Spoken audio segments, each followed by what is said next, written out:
Hello everyone, this is Pooja Sharma from Pooja Sharma classes. उम्मीद करती हूँ आप सब अच्छे होंगे और आपकी जो पढ़ाई है बहुत अच्छे तरीके से चल रही होगी। तो आज हम डिस्कस करेंगे C TET previous year paper. इसका हम एनालिसिस करेंगे। जो आपका हिंदी पेडागोजी है इसको समझेंगे किस तरीके के क्वेश्चन आते हैं। और यह 5 जनवरी 2022 का प्रीवियस ईयर पेपर है। यहाँ तक बात क्लियर। 5 जनवरी 2022 का प्रीवियस ईयर पेपर है हिंदी पेडागोजी का। लैंग्वेज फर्स्ट है आपकी। लैंग्वेज कौन सी है? लैंग्वेज आपकी फर्स्ट है। यहाँ तक बात क्लियर। चलिए इसको समझते हैं किस तरीके के क्वेश्चन आए थे। क्योंकि जो आपकी हिंदी होती है यह आपकी 30 नंबर की पूछी जाती है। तो 15 नंबर का तो आपका गद्यांश और पद्यांश आते हैं। गद्यांश और क्या आते हैं? पद्यांश आते हैं। गद्यांश की बात करते हैं तो गद्यांश आपका 9 नंबर का आता है, पद्यांश आपका 6 नंबर का आता है। फिर 15 नंबर में आपकी क्या आती है? पेडागोजी आती है। 15 नंबर में आपकी पेडागोजी आती है। इस तरीके से आपकी हिंदी का यह पैटर्न बनता है। इसमें व्याकरण होती है वह मुश्किल से 4-5 नंबर की आती है। तो गद्यांश और पद्यांश में ही आपके व्याकरण से क्वेश्चन बन जाती हैं। तो आपको ज़्यादा व्याकरण को अच्छे से नहीं पढ़ना है, क्योंकि सी टेट के एग्जाम में व्याकरण से ज़्यादा क्वेश्चन नहीं बनते हैं। अगर क्वेश्चन बनेंगे भी तो ऐसे क्वेश्चन बनेंगे विलोम शब्द पर्यायवाची, यहाँ से आपके क्वेश्चन पूछे जाएंगे व्याकरण से संबंधित। ठीक, तो गद्यांश पद्यांश के अंतर्गत ही आपके 2-4 क्वेश्चन देखने को मिलेंगे। पेडागोजी आती है आपकी 15 नंबर की। इसमें हम पेडागोजी कॉन्सेप्ट को देखेंगे किस तरीके के क्वेश्चन आते हैं। तो चलिए स्टार्ट करते हैं। क्वेश्चन नंबर आपका 1 आता है। आपको वीडियो पसंद आती है तो वीडियो को लाइक कर देना और अपने दोस्तों के साथ शेयर कर देना। चैनल को सब्सक्राइब नहीं किया है तो चैनल को सब्सक्राइब कर लेना और बेल आइकन को प्रेस कर लेना, जिससे आने वाली वीडियो का भी नोटिफिकेशन आपको मिल जाएगा। फ्री नोट्स के लिए आप टेलीग्राम चैनल से जुड़ जाइएगा, वहाँ पे आपको फ्री नोट्स मिल जाएंगे और आपको जो प्रीवियस ईयर क्वेश्चन पेपर हैं यह आपको वहाँ पे मिल जाएंगे। तो आपको इनकी प्रैक्टिस करनी है। तो चलिए स्टार्ट करते हैं। सबसे पहला क्वेश्चन आता है कि मातृभाषा आधारित बहुभाषावाद क्या है? मातृभाषा आधारित बहुभाषावाद क्या है? तो आपको बताना है कि किसी एक विद्यालय शिक्षा मातृभाषा में आरंभ करना और बाद में अनेक भाषाओं को जोड़ते जाना। यानी किसी विद्यालयी शिक्षा में मातृभाषा में आरंभ करना और बाद में अनेक भाषाओं को जोड़ते जाना, यह आपका मातृभाषा पर आधारित बहुभाषावाद कहलाता है। या किसी की विद्यालय शिक्षा मातृभाषा में आरंभ करना और उसके बाद में अंग्रेजी माध्यम के रूप में लेना। या ऑप्शन नंबर 3 है आपका कि माध्यम के रूप में मातृभाषा में सीखना और अंग्रेजी को एक भाषा के रूप में सीखना। या फिर ऑप्शन 4 है आपका विद्यालय शिक्षा के प्राथमिक वर्षों के दौरान जहाँ तक संभव हो सके अधिक से अधिक भाषाएं सीखना। तो आपको इसमें बताना है कि मातृभाषा पर आधारित बहुभाषावाद क्या है। तो इसका सही आंसर आपको समझ में आ गया होगा। ऑप्शन नंबर 1 आपका राइट आंसर हो जाता है कि किसी विद्यालयी शिक्षा मातृभाषा में आरंभ की जाए, यानी कि जो प्रारंभिक शिक्षा होती है 1 से लेकर 5 तक की जो शिक्षा होती है वह कैसी होती है? बच्चे की मातृभाषा में होनी चाहिए और उसके बाद में अनेक भाषाओं को जोड़ते हुए जाना है। यही आपकी क्या कहलाती है? मातृभाषा आधारित बहुभाषावाद आपका कहलाता है। ऑप्शन नंबर 1 आपका राइट आंसर हो जाता है, क्योंकि हमें शिक्षा है वह पहले मातृभाषा में करानी चाहिए, उसके बाद में अनेक भाषाओं को जोड़ते हुए जाना है। इसलिए यह आपका मातृभाषा आधारित बहुभाषावाद हो जाता है। क्वेश्चन नंबर आपका 2 आता है कि कक्षा 5 की एक अध्यापक 5 या 6 शब्दों वाले 5 वाक्यों का श्रुत लेख करवाती है। वह 2 बार वाक्य पढ़ती है और शिक्षार्थियों को ध्यानपूर्वक सुनने के लिए कहती है और बोले गए वाक्यों को लिखने के लिए कहती है। यहाँ पर अध्यापक श्रवण किस उपागम का प्रयोग करना चाहती है? तो आपको बताना है कि जो अध्यापिका है वह अध्यापक है वह श्रवण के किस उपागम का प्रयोग करना चाहती है। तो शीर्षपाद उपागम है, यानी कि टॉप डाउन है, या फिर संप्रेषणात्मक उपागम है, या फिर ऊर्ध्वगामी उपागम बॉटम अप है, या फिर श्रुतलेख उपागम है। तो आपको इसमें बताना है कि कक्षा 5 की एक अध्यापक है 5 या 6 शब्दों को 5 या 6 शब्दों वाले 5 वाक्यों का श्रुत लेख करवाती है। क्या करवाती है? श्रुत लेख करवाती है और 2 बार वाक्य पढ़ती है। श्रुत लेख करवाती है और 2 बार वाक्य को पढ़ती है। शिक्षार्थियों को ध्यानपूर्वक सुनने के लिए कहती है और बोले गए वाक्यों को लिखने के लिए कहती है। यहाँ पर अध्यापक श्रवण के किस उपागम का प्रयोग करना चाहती है? तो इसका सही आंसर क्या होता है आपको बताना है। ऑप्शन नंबर 3 आपका राइट आंसर हो जाता है, ऊर्ध्वगामी उपागम, यानी कि बॉटम अप होता है, यानी कि नीचे से ऊपर की तरफ, यानी कि श्रुत लेख करवा रही है और 2 बार वाक्य को पढ़ती है और ध्यानपूर्वक सुनने के लिए कहती है। तो यह आपका क्या है, क्या हो जाता है? यह ऊर्ध्वगामी उपागम हो जाता है। ऑप्शन नंबर 3 आपका सही आंसर हो जाता है। यहाँ तक बात क्लियर। क्वेश्चन नंबर आपका 3 आता है कि एक अध्यापक अपनी कक्षा में विभिन्न समूहों को 10 शब्दों का एक समूह देती है और वह ऐसे शब्द ढूंढने के लिए कहती है जो शब्द से समानता रखते हों और नया शब्द बनाने के लिए उनके आगे उपसर्ग या पीछे प्रत्यय जोड़ा जा सके। इसे क्या कहा जाता है? तो इसका आंसर आपको बताना है। क्या कहा जाता है? इसे शब्द जाल कहा जाता है, या थीम विषयक संपदा कहलाती है, या विन्यास कहलाता है, या फिर शब्द समूह कहलाता है। क्वेश्चन में आपको दे रखा है कि एक अध्यापक अपनी कक्षा में विभिन्न समूहों को 10 शब्दों में एक समूह 10 शब्दों का एक समूह देती है और वह शब्द ढूंढने के लिए कहती है जो शब्द से समानता रखते हों और नया शब्द बनाने के लिए आगे उपसर्ग पीछे प्रत्यय जोड़ा जा सकता है। इसे हम क्या कहते हैं? तो इसे हम क्या कहते हैं? इसे हम विन्यास कहते हैं। क्या कहते हैं? इसे हम विन्यास कहते हैं। विन्यास का मतलब है सजाना संवारना। क्या होता है इसका मतलब? सजाना और संवारना। विन्यास यानी कि नए शब्द को जोड़ने के लिए यह बनाती है, आगे उपसर्ग पीछे प्रत्यय जोड़ा जाता है, तो यह विन्यास कहलाता है, यानी कि शब्द को सजाना और संवारना कहलाता है। क्वेश्चन नंबर आपका 4 आता है कि बोली से क्या तात्पर्य है, आपको बताना है। बोली से क्या तात्पर्य है कि किसी एक क्षेत्र या सामाजिक समूह की वाचन विशेषता है, या फिर किसी एक क्षेत्र विशेष के लोगों के द्वारा लेखन के लिए इस्तेमाल की जा रही भाषा होती है, या ऑप्शन 3 है कि किसी कार्य विशेष से संबंध रखने वाले लोगों की वाचन विशेषता होती है। ऑप्शन 4 है आपका सत्ताधारी लोगों के द्वारा इस्तेमाल की जा रही भाषा होती है। तो बोली से आपको तात्पर्य बताना है कि बोली होती है वह क्या होती है? तो किसी एक क्षेत्र या सामाजिक समूह वाचन की विशेषता होती है। यह बात आपकी क्या है? बिल्कुल सही है। किसी एक क्षेत्र विशेष के लोगों के द्वारा लेखन के लिए इस्तेमाल की जा रही भाषा है, तो यह बात गलत है कि लेखन के लिए इस्तेमाल की जा रही भाषा है, तो यह बोली आपकी नहीं है। ठीक। किसी कार्य विशेष के संबंध रखने वाले लोगों की वाचन विशेषता है, तो यह भी आपका गलत हो जाता है। सत्ताधारी लोगों के द्वारा इस्तेमाल की जा रही भाषा है, तो यह बात भी आपकी गलत हो जाती है। ऑप्शन नंबर 1 आपका राइट आंसर हो जाता है। ऑप्शन नंबर 1 आपका सही आंसर है कि किसी एक क्षेत्र या सामाजिक समूह के वाचन की विशेषता आपकी बोली कहलाती है। क्वेश्चन नंबर आपका 5 आ जाता है कि एक अध्यापक कक्षा में समूह कार्य यानी कि जोड़ों में कार्य और नर रोल प्ले करवाती हैं। आपको इसमें बताना है कि रोल प्ले करवाती हैं और आकलन के लिए शिक्षार्थियों का अवलोकन करती है। आकलन के लिए क्या कर रही है? वह शिक्षार्थी का अवलोकन करती है और इसमें आपको दे रखा है कि आकलन संबंधी इन गतिविधियों को क्या कहा जाता है। आकलन से संबंधित इन गतिविधियों को क्या कहा जाता है?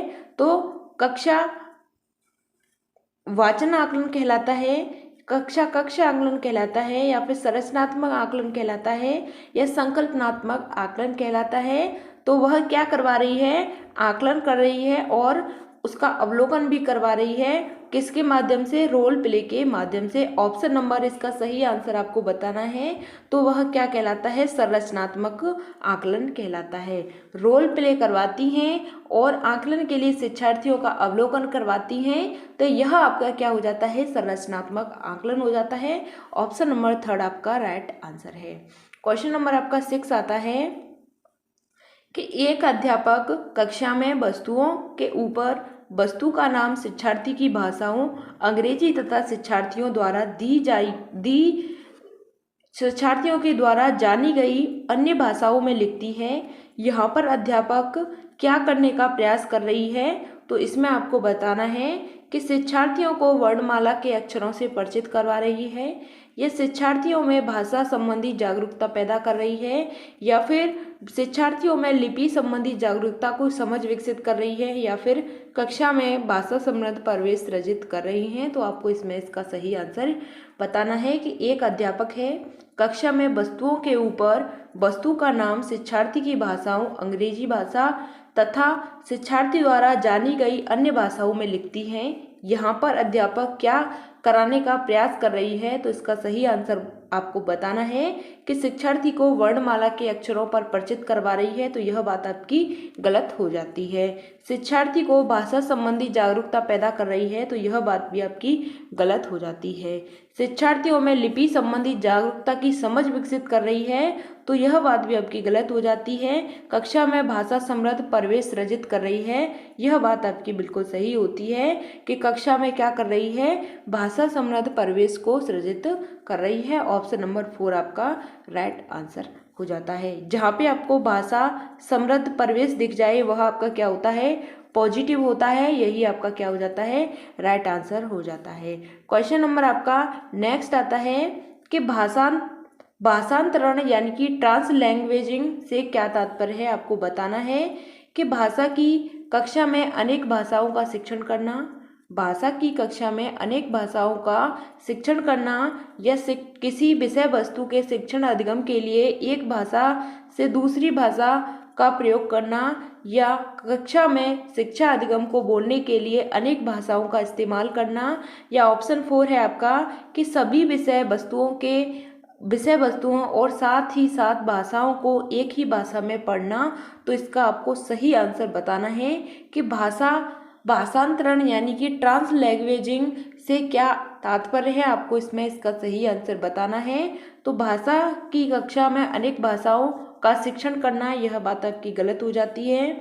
किसी विषय वस्तु को शिक्षण अधिगम के लिए एक भाषा से दूसरी भाषा का प्रयोग करना, यह भी बात आपकी गलत हो जाती है। कक्षा में शिक्षा अधिगम को बोलने के लिए अनेक भाषाओं का इस्तेमाल करना, यह आपकी क्या हो जाती है, भाषांतरण कहलाती है।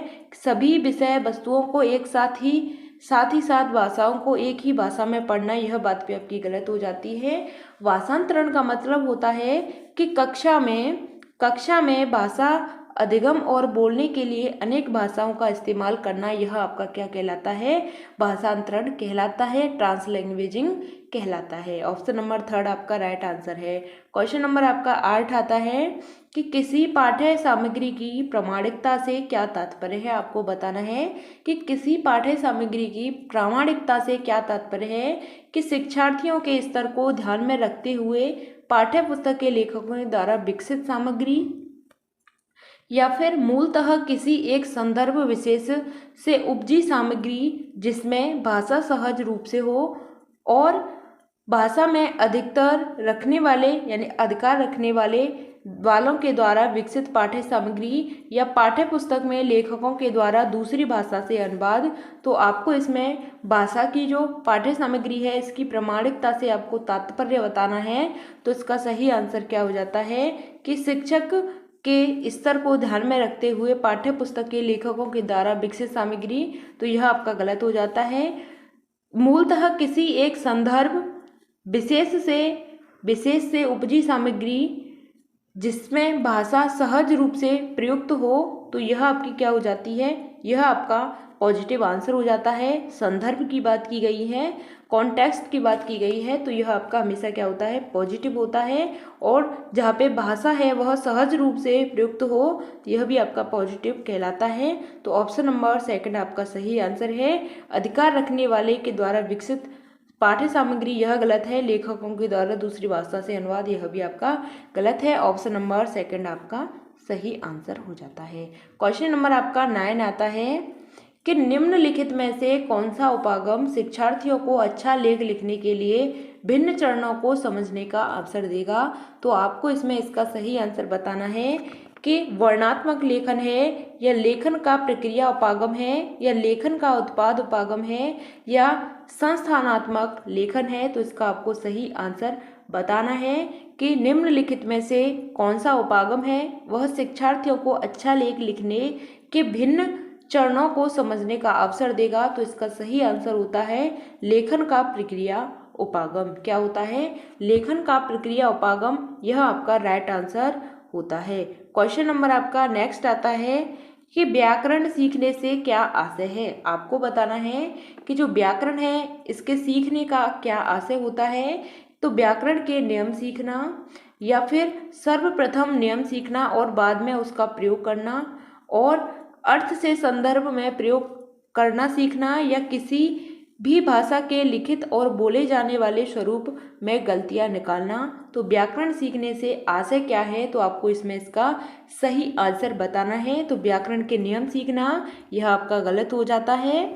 सर्वप्रथम नियम सीखना और बाद में उसका प्रयोग कर सकना, यह भी आपका गलत हो जाता है। अर्थ से संदर्भ में प्रयोग करना, यह बात आपकी सही हो जाती है कि संदर्भ में कॉन्टेक्स्ट में प्रयोग करना, यह बात सही हो जाती है। किसी भी भाषा के लिखित और बोले जाने वाले स्वरूप में गलतियां निकालना, यह बात भी आपकी गलत हो जाती है। ऑप्शन नंबर थर्ड आपका राइट आंसर हो जाता है कि अर्थ से संदर्भ में प्रयोग कर सकना, यह आपका सही आंसर है। प्रयोग करना सीखना, ऑप्शन नंबर थर्ड आपका राइट आंसर है। क्वेश्चन नंबर आपका 11 आता है कि त्रुटियों से क्या अभिप्राय है, आपको बताना है। तो त्रुटियां सीखने का संकेतक हैं, या फिर त्रुटियां भाषा अधिगम को बाधित करती हैं, या त्रुटियों में उसकी समय संशोधन कर देना चाहिए, या फिर त्रुटियों की पहचान कर उनको करने से बचना चाहिए। तो इसमें आपको सही आंसर बताना है कि जो त्रुटियां होती हैं इससे क्या अभिप्राय होता है। तो इसका सही आंसर होता है कि त्रुटियों के सीखने का संकेतक है, यानी कि त्रुटियां होती हैं उससे हम क्या करते हैं, सीखते हैं, अधिगम करते हैं। ऑप्शन नंबर 1 आपका राइट आंसर हो जाता है। त्रुटियां भाषा अधिगम को बाधित करती हैं, तो यह गलत हो जाता है। त्रुटियां में उसी समय संशोधन कर देना चाहिए, तो यह बात भी गलत होती है। त्रुटियों की पहचान कर उनको करने से बचना चाहिए, यह भी आपका नेगेटिव हो जाता है। ऑप्शन नंबर 1 आपका सही आंसर है कि त्रुटियां होती हैं वह सीखने का क्या होती हैं, संकेतक होती हैं। क्वेश्चन नंबर आपका 12 आता है कि जिन शब्दों को हम सुनते और पढ़ते हैं और फिर उनकी पहचान करते हैं उन्हें क्या कहते हैं। जिन शब्दों को हम सुनते हैं, पढ़ते हैं और उनकी पहचान करते हैं उनको हम क्या कहते हैं, तो उत्पाद शब्द संपदा कहते हैं, संदर्भ में शब्द कहते हैं, या आंतरिक शब्द संपदा कहते हैं, या ग्राह्य शब्द संपदा कहते हैं। तो आपको इसमें इसका सही आंसर बताना है कि जिन शब्दों को हम सुनते और पढ़ते हैं और फिर उनकी पहचान करते हैं तो उन्हें हम क्या कहते हैं, तो उन्हें हम क्या कहते हैं, उन्हें हम ग्राह्य शब्द संपदा कहते हैं। क्योंकि हम उनको सुन रहे हैं और पढ़ रहे हैं, क्या कर रहे हैं, तो हम उसका ग्रहण कर रहे हैं, यही आपकी ग्राह्य शब्द संपदा कहलाती है। ऑप्शन नंबर 4 आपका राइट आंसर है। उत्पाद शब्द संपदा नहीं होती है, संदर्भ शब्द संपदा नहीं होती है, आंतरिक शब्द संपदा नहीं होती है, ग्राह्य शब्द संपदा होती है। क्योंकि हम सुनते हैं और पढ़ते हैं फिर उनकी पहचान करते हैं, इनको हम क्या कहते हैं, ग्राह्य शब्द संपदा कहते हैं। क्वेश्चन नंबर आपका 13 आता है कि निम्नलिखित में से कौन सा पठन शिक्षण का उद्देश्य नहीं है। आपको बताना है कि कौन सा पठन है वह शिक्षण का उद्देश्य नहीं है। तो पाठ्य सामग्री के मुख्य बिंदु को पाठक के पूर्व ज्ञान से जोड़ना, या शब्दों, वाक्यांशों, भाषा के नमूनों के अर्थ ग्रहण करना, या फिर पाठ्य सामग्री को पढ़ते समय अर्थ ग्रहण करना, या पाठ्य सामग्री शब्द और वाक्यांशों को डिकोड करना। तो इसमें आपको बताना है कि कौन सा है वह पठन शिक्षण का उद्देश्य नहीं है। नहीं पूछा है, आपको इसमें इसका सही आंसर बताना है। तो पाठ्य सामग्री के मुख्य बिंदु को पाठक के पूर्व ज्ञान से जोड़ना, तो यह आपका गलत हो जाता है। क्योंकि यहाँ पे नहीं वाला पूछा है इसलिए आपको इसमें बताना है, तो नेगेटिव ही आपको देखना है। क्योंकि यह सब ज्ञान से जोड़ना यह आपका पॉजिटिव होता है, लेकिन नहीं पूछा है तो आपको नेगेटिव इसमें ढूंढना है। तो शब्द, वाक्यांशों, भाषाओं के नमूनों को अर्थ ग्रहण करना यह भी आपका पॉजिटिव होता है, इसलिए यह गलत होता है। पाठ्य सामग्री को पढ़ते समय अर्थ ग्रहण करना यह भी आपका पॉजिटिव होता है, इसलिए गलत है। पाठ्य सामग्री शब्द वाक्यांशों को डिकोड करना, यह आपका क्या हो जाता है, गलत होता है, इसलिए आपका यह सही हो जाता है क्योंकि उद्देश्य नहीं है, पूछा है आपसे, पठन शिक्षण का उद्देश्य नहीं है। ऑप्शन नंबर 4 आपका राइट आंसर हो जाता है। यहाँ तक बात क्लियर, ऑप्शन नंबर 4 आपका राइट आंसर है। क्वेश्चन नंबर आपका 14 आता है कि जब शिक्षार्थी पहली बार विद्यालय आते हैं उन्हें अपनी मातृभाषा की भरपूर समझ होती है। अध्यापक अंग्रेजी या किसी अन्य भाषा की कक्षा में शिक्षार्थी की मातृभाषा का इस्तेमाल कैसे कर सकती हैं, तो आपको इसमें बताना है कि अध्यापक कक्षा की सामान्य भाषा से पढ़ना आरंभ करें और फिर शिक्षार्थी को अपनी भाषा का इस्तेमाल करने दें, या फिर ऑप्शन सेकंड है अध्यापक को सिर्फ अंग्रेजी या दूसरी भाषा का इस्तेमाल करना चाहिए और शिक्षार्थी को अपनी मातृभाषा इस्तेमाल करने की अनुमति नहीं दी जानी चाहिए, या फिर अध्यापक बच्चों के उनकी इच्छा के अनुसार भाषा का इस्तेमाल करने की अनुमति दें और वह स्वयं भी सामान्य भाषा बोल सकती हैं। ऑप्शन 4 है आपका कि अध्यापक को वही भाषा बोलनी चाहिए जिसे अपने शिक्षार्थी को पढ़ाना है, शिक्षार्थी अंततः लक्ष्य भाषा सीख लेंगे। तो इसका आपको सही आंसर बताना है कि जब शिक्षार्थी पहली बार विद्यालय में आते हैं तो अपनी मातृभाषा की उनको भरपूर समझ होती है और अंग्रेजी या किसी अन्य भाषा की कक्षा में शिक्षार्थियों की मातृभाषा का इस्तेमाल कैसे कर सकती हैं, तो ऑप्शन नंबर इसका सही आंसर हो जाता है, ऑप्शन नंबर 3। क्वेश्चन नंबर 15 आता है कि राष्ट्रीय शिक्षा नीति 2020 शास्त्रीय भाषाओं के अध्ययन की अनुशंसा किस रूप में करती है, तो विद्यालय शिक्षा के मिडिल और माध्यमिक चरण के दौरान अतिरिक्त विकल्प के रूप में, या फिर त्रिभाषा सूत्र के अंतर्गत एक विकल्प के रूप में, या विद्यालय शिक्षा के बुनियादी चरण के दौरान या अतिरिक्त विकल्प के रूप में, या विद्यालय शिक्षा के माध्यमिक चरण के दौरान एक अतिरिक्त विकल्प और एक ऐच्छिक भाषा के रूप में। तो इसका सही आंसर आपको बताना है। तो राष्ट्रीय शिक्षा नीति 2020 शास्त्रीय भाषाओं के अध्ययन की अनुशंसा किस रूप में करती है, ऑप्शन नंबर 1 आपका राइट आंसर हो जाता है। ऑप्शन नंबर 1 आपका सही आंसर है कि विद्यालय शिक्षा में मिडिल और माध्यमिक चरण के दौरान अतिरिक्त विकल्प के रूप में। यहाँ तक बात क्लियर, ऑप्शन नंबर 1 आपका सही आंसर है कि त्रिभाषा सूत्र अंतर्गत विकल्प, यह आपका नेगेटिव हो जाता है, गलत है। बुनियादी चरण के दौरान अतिरिक्त विकल्प के रूप में, यह गलत है। और माध्यमिक चरण के दौरान एक अतिरिक्त विकल्प और एक ऐच्छिक भाषा के रूप में, यह भी आपका गलत होता है, इसलिए ऑप्शन नंबर 1 आपका सही होता है। मैंने आपको यहाँ तक हिंदी पेडागोजी के 15 क्वेश्चन कराए हैं, तो आपकी समझ में आए होंगे। यह पेपर आपका 5 जनवरी का है, कब का है, 5 जनवरी का है, 5 जनवरी 2022 का। तो इसमें मैंने आपके पेडागोजी के जो क्वेश्चन थे उनको मैंने आपको करा दिया है। गद्यांश की बात करते हैं तो गद्यांश को मैं आपको और भी प्रैक्टिस करा दूंगी। मैंने 1-2 गद्यांश आपको करा दिए हैं, तो आपको उनको अच्छे से समझ लेना है कि गद्यांश को हम कैसे सॉल्व करते हैं। उम्मीद करती हूँ आपको सभी क्वेश्चन हैं वह समझ में आए होंगे, और अगर आपका कोई भी डाउट होता है तो कमेंट के माध्यम से पूछ लेना। आपको वीडियो पसंद आती है तो वीडियो को लाइक करके जाना, क्योंकि आप सभी हैं वह वीडियो को लाइक नहीं करते हैं तो हमें डिमोटिवेट फील होता है। आप हमें मोटिवेट करेंगे तभी हम आगे चीज़ों को बेहतर कर पाएंगे। ऐसा नहीं हो सकता जब हम कुछ कर रहे हैं उसमें हमें कोई भी पॉजिटिव नहीं मिल पाता है तो चीज़ें फिर नेगेटिव चली जाती हैं। तो इसलिए आपको वीडियो को लाइक कर देना है, इससे हमें मोटिवेशन मिलता है, इससे चीज़ें हमारी भी समझ में आती हैं कि आपको समझ में आता है। तो मिलते हैं फिर आपको आगे की नेक्स्ट वीडियो में, तब तक के लिए थैंक्स फॉर वॉचिंग। जय हिंद, वंदे मातरम। अगर आपका कोई भी डाउट होता है तो कमेंट के माध्यम से आप पूछ लेना।